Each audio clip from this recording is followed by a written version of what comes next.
ये कहानी है अहमद नाम के एक व्यापारी की। लाहौर का सबसे कामयाब कपड़ों का कारोबारी। शानदार हवेली, महंगी गाड़ियां और हर जुबान पर उसका नाम। लोग उसे इज्जत से मलिक साहब कहते थे।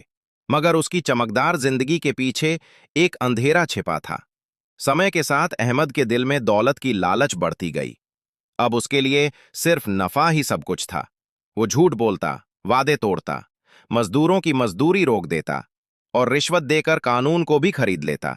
वो कहता था, कारोबार में ये सब चलता है। लेकिन एक दिन उसने अपने सबसे सच्चे साथी बशीर के साथ ऐसा जुल्म किया जिसने उसकी पूरी जिंदगी बदल दी। झूठे कागजों से अहमद ने बशीर का हिस्सा छीन लिया। बशीर की आंखों में आंसू थे। उसने बस इतना कहा, अहमद, तुमने मेरे साथ नहीं, अल्लाह के साथ बेईमानी की है। ये बरकत तुम्हें कभी सुकून नहीं देगी। अहमद ने उस वक्त बात को हंसी में उड़ा दिया। लेकिन बशीर की बात सच्ची निकली। बाहर से सब कुछ था, मगर अंदर से वो खोखला हो चुका था। नींद गायब, खाने का स्वाद खत्म। मस्जिद के पास से गुजरता तो घबराने लगता, जैसे किसी अनदेखे कर्ज से भाग रहा हो। फिर एक दिन सब खत्म हो गया। एक बड़े सौदे ने उसकी पूरी जिंदगी पलट दी। मार्केट गिरी, जहाज का माल बेकार हो गया, बैंक ने घर और गाड़ियां जब्त कर ली। दोस्त, रिश्तेदार, सब गायब।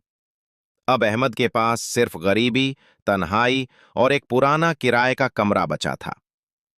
रातों को वो जागता रहता, अल्लाह से नाराज, किस्मत को कोसता।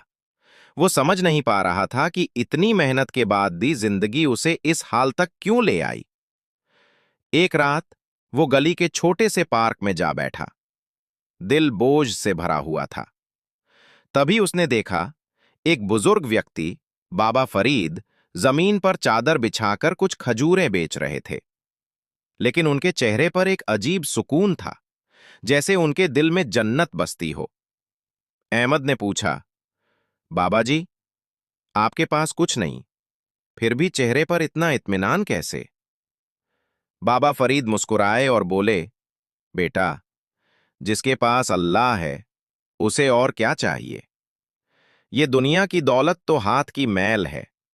असली सुकून अल्लाह की याद में है। अहमद रो पड़ा और अपना सारा हाल बयान कर दिया। बाबा फरीद ने कहा, बेटा, तुम्हारी परेशानी पैसों की नहीं, बरकत की कमी की है। बरकत गुनाहों से चली जाती है। अगर सुकून चाहते हो तो कसरत से इस्तिगफार करो। अहमद ने हैरानी से पूछा, बस इस्तिगफार? क्या इससे सब कुछ वापस आ जाएगा? बाबा फरीद ने नरमी से कहा, इस्तिगफार कोई सिर्फ लफ्ज नहीं, एक रास्ता है। पहला कदम जुबान से तौबा, दूसरा दिल से शर्मिंदगी, तीसरा अपने गुनाह की तलाफी। जब तुम सच्चे दिल से माफी मांगोगे, अल्लाह तुम्हारे लिए रिज्क के दरवाजे खोल देगा। ये बात अहमद के दिल को छू गई। वो बदलने लगा। शुरुआत में वो बस जुबान से इस्तिगफार करता, अस्तगफिरुल्लाह, अस्तगफिरुल्लाह, लेकिन दिल खाली रहता। फिर एक रात तहज्जुद में वो टूट गया।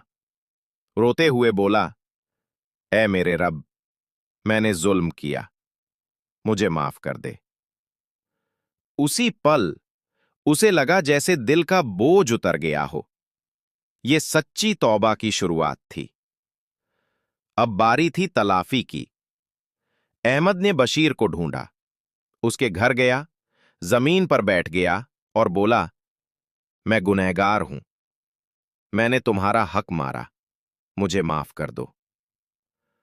बशीर ने उसकी आंखों में झांका और गले लगा लिया। अहमद, तुम अब सच्चे मलिक बन गए हो, दिल के मलिक। अहमद के दिल में नूर उतर आया। अब वो एक नया इंसान बन चुका था। उसने एक छोटी डिलीवरी वैन पर काम शुरू किया। दिन भर मेहनत करता और हर वक्त दिल में इस्तिगफार पढ़ता। अब उसे हर काम में सुकून मिलने लगा।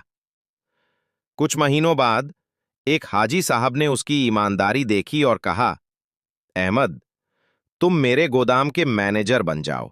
समय गुजरता गया। अहमद की मेहनत और इस्तगफार ने गोदाम को तरक्की दी। फिर एक दिन एक पुराना अकाउंटेंट आया। उसने बताया कि अहमद की एक पुरानी इन्वेस्टमेंट अब कई गुना बढ़ चुकी है और वो सब हलाल है। अहमद ने वो पैसे लेकर एक छोटा सा मसालों का कारोबार शुरू किया। दुकान के बाहर एक तख्ती लगाई, यहां सिर्फ हलाल और बरकत वाला सौदा होता है।